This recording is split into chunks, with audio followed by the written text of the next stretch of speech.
Always do eyes first. This way you don't waste time cleaning up your foundation and concealer from eyeshadow fallout. Many of us have a ton of palettes that look similar to the ones you see here. The problem is, when you pick them up, you don't always know which colors to choose. Most palettes come in warm shades or cool shades. Warm shades are typically yellows, oranges, reds, and browns, while cool shades are beige, pink, purples, and taupes. So what's the difference? I like to think about color hues.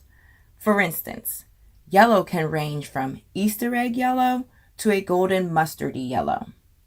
The Easter egg yellow will work great on cool skin tones, while the golden mustardy yellow will be a better choice for a warm skin tone.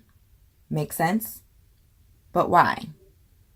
If you have a cool undertone and apply a warm shade, it can sometimes come off very orangey.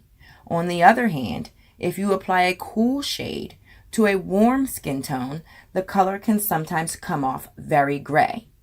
Has this ever happened to you?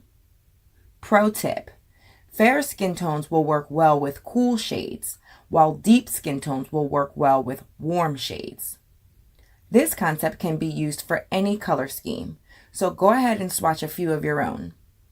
Take notice of the difference in shades. Which colors show up best on you?